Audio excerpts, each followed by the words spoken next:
Hello and welcome back to Hydroponics Daily. This is your go-to podcast for everything soilless cultivation. I'm your host, Dr. Russell Sharp, and today we're talking all about pollen. And then I'm just going to give you an update on garden centre fertilizers, which we talked about on yesterday's episode. So, pollen, very interesting subject, and something there's loads of really interesting facts about pollen that I'm going to go into towards the end of the subject. But first, I'm going to go into why pollen is important, what pollen is, and how to manipulate pollen in your hydroponic setup. So I think I've said on this podcast that pollen is like sperm for plants. And that's an oversimplification because pollen is not sperm, although it does carry the male genetic material. So think of pollen as a delivery capsule. Each grain contains a vegetative cell that grows a pollen tube and a generative cell that divides into two sperm cells. And those pollen grains, they can also be clumped together. So in orchids, you'll get a lot of pollen grains on like a pod. So each individual grain are released from the anthers, the male parts of the flowers, and they need to land on a compatible stigma. So the way you remember that is stigma. Ma is mother in lots of languages, including Chinese and in English, ma. You'll say that where I'm from in the north of England, ma for mother. Anther is male. Just think of android for that. Okay. Once on the stigma, the pollen grain germinates and sends a tube down the style. The style is the name for the little tube and delivers the sperm cell into the ovule. So ovule is the same in human anatomy. And that's when fertilization and seed development begins. So that's very different to a sperm that swims. Okay, so a pollen grain germinates, produces a tube. Pollen comes in wildly different shapes and textures and a few different sizes. And they are really interesting to look at under an electron or a fluorescent microscope. Some are sphere, some are ovoid, some are spiny, and some are smooth. Some are small like dust, 10 microns, 10 micrometers across. These are mostly the wind-pollinated species because they want to float in the air, and some can be massive, 100 plus microns, depending on the species. As I said, orchids produce packs of pollen called pollinia, whereas grasses make airborne, wind-dispersed pollen. Bees prefer stickier, textured pollen that clings to their hairs. Now, bees didn't exist before flowering plants, so they weren't around before flowers were around because bees need pollen and nectar to survive, and that's why they're hairy. And before bees, flowering plants had to rely on beetles, which are shiny and you don't hold on to pollen very good. They're very poor pollinators. So pollen size, weight, and texture is affected by the dispersal method, the storage potential, and contamination risk in controlled environments. So storage potential is massive. Some plant species, their pollen can only be stored for a number of days. I think wheat is one of those. So if you're thinking about breeding, don't store it for ages. Or if it's one of these species, check how long pollen can be stored for your species. There's been a lot of research on storing pollen for much longer now, and that seems to be an area of active research amongst plant breeders. So pollinating crops indoors in hydroponics, especially in greenhouses and vertical farms, natural pollination often needs human help or technological help. Some common methods: hand pollination, best for tomatoes, peppers, cucumbers. You can use a brush, cotton buds, or vibration tools. So that could be a modified toothbrush, or you can use your imagination for what else it could be a modified form of. Works well on a small scale, but not good on a massive greenhouse. You can buy in bumblebees. Commercial tomato greenhouses do this. Somewhere like Copper sell them. Effective for buzz pollination species. Require a habitat box and consistent temperatures. Basically, that's a cardboard box. And they are regulated in some regions. Whereas in other regions, you could just buy them in the post. Now, if you're growing strawberries, then you probably want to buy hoverflies. And hoverflies are doubly good because not only are they going to pollinate, their larvae will also eat and aphids and other pests. So that's great. Less effective than bees, but easy to manage in some systems, and probably great for strawberries. Introduced regularly for best effect. Mechanical pollination, you could have vibrating poles, fans, or air pulses. Good for automated systems when introducing insects. And guess just having lots of air movement in your grow room will help with pollination. Cucumbers outdoors, you probably want pollination, or cold, unheated greenhouses, you want pollination because that will help with fruit set. Whereas for heated greenhouses, you don't want pollination. And then things like legal cannabis, and you don't want any pollination at all. So cucumbers, pineapples, you don't want any pollination, but they're pollinated by hummingbirds. So unless you've got hummingbirds in your grow room, you're going to be all right. So yeah, how can you prevent pollen from coming into your grow room in the air though? So say something like legal hemp or hops, they could come in through the air from a local plant. So you could use sealed grow chambers or air curtains, a HEPA filtration system. Obviously, a carbon filter is going to be no good for this because it's not going to trap small particles, but they're only going to be limited in effectiveness, and most people don't have a HEPA filter on their inlet filter. So the best option there is not to grow anywhere near people are breeding those plants and have male plants. Ozone could potentially destroy pollen as well as fungal pathogen spores. A lot of people use ozone generators.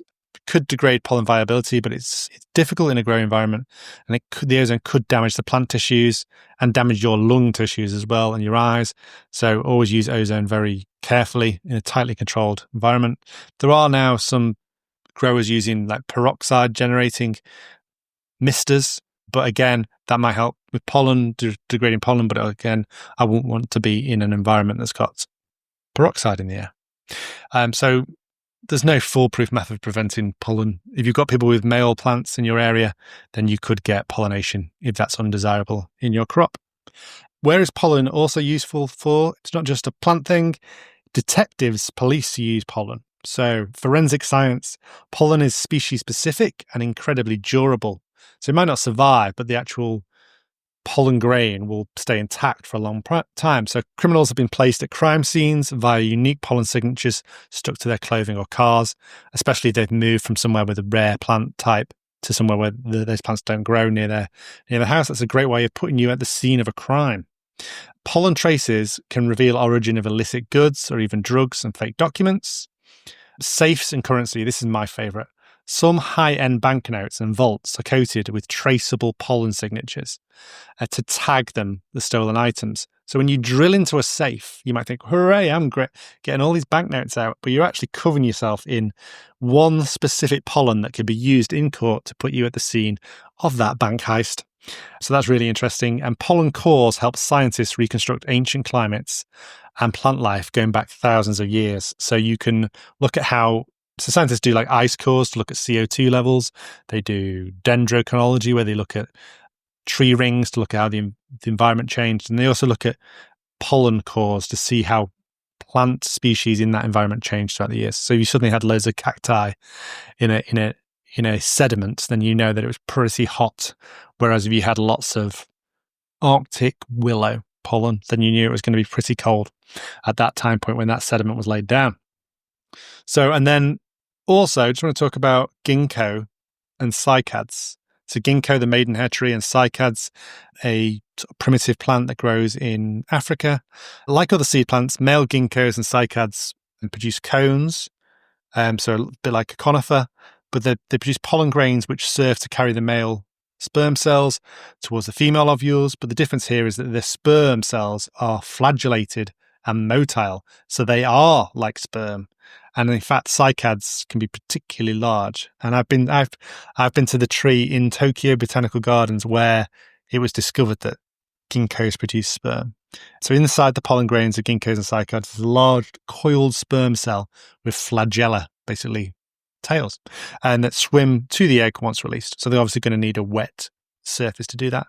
So unlike most seeds like conifers and flowering plants where the sperm are delivered passively via a pollen tube, these ones, they swim. So this makes them like a living link to earlier plant lineages where water was required for fertilization, like ferns and mosses. They're evolutionary oddballs in modern science and seed plants. So there we go. Know your crop. Takeaway messages: know your crop. Is your pollination needed? Is pollination not wanted? Choose the right pollination strategy. Can you do it by hand? Do you need to get insects in? As I say, you can buy in bumblebees. Another option is just to get down to the fishing shop and buy some maggots. Bumblebee, and they'll create blue bottles or green bottles, depending on the species of maggots you get. Not the best pollinators in the world, but a hell of a lot cheaper than bumblebees and a lot easier to get hold of if you're a small grower. You just have to deal with the blue bottles in your grow room after you've grown your strawberries or whatever it is you want looking to get pollinated, tomatoes. If you're growing dioecious plants, make sure you have some sort of filter on your inlet filter. If you've got male plants nearby, especially if you're breeding yourself, that's a recipe for disaster. Pollen is sticky, sneaky, and stubborn, and can spread, and some can survive a long time. So it could survive to certain surfaces. And then that's pollen for today. So that's been Hydroponics Daily for today. I was going to give you an update on garden centre fertilizers. Got some data for you. I had a look at the best selling garden centre fertilizers in the UK, which are also some of the best selling in the US and other countries, and had a look at their safety data sheets to see what they contained. I knew some of this, but I just wanted to confirm it. Phostrogen, that's a very old school, popular one, that contains over 35% chloride salts.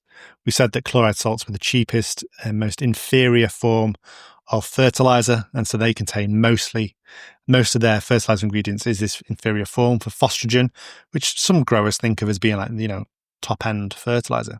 Tomerite, the names and the bottle and the name suggests this is for tomatoes. 0 calcium, despite blossom end rot being the number one problem for tomatoes. Tomerite contains 0 calcium. Miracle Grow Pour and Feed. This is the trade name for that ready-to-use product that I talked about. Over 99% water. And then Maxi Crop, that's the best-selling seaweed, and then inverted commas, fertilizer. Seaweeds are not fertilizers, they're biostimulants, and so no surprise that Maxi Crop, all the nutrients come from fertilizer salts added to the formulation, not from the seaweed itself. And then there's those ones that say, focused on cacti, focused on African violets and things like this, and they were down at pH 2. So obviously not great for plant growth there. pH 2 will strip calcium particularly out of your plants. So you get a very weak plants if you use those. So they are by far the most popular 5 different types of fertilizers, definitely here in the UK. They've all got massive problems with them. So garden centre fertilizers, as I said yesterday, they suck big time. And so that's why we don't sell any products at Utrema, Gold Leaf, Liquid Gold, any of our products in garden centres, because we're not here to satisfy the demands of the finance directors of garden centre chains. We're here to satisfy the demands of plants and their productivity and health. So, yeah, garden centre fertilizers, not great. So if you'd like any more information on pollen, you think I've missed something crucial, then give me a bell. And if you found this useful, please do share it on social media and tag us so that I know you've shared it. That would be fantastic. Thank you very much for listening, and until tomorrow, goodbye.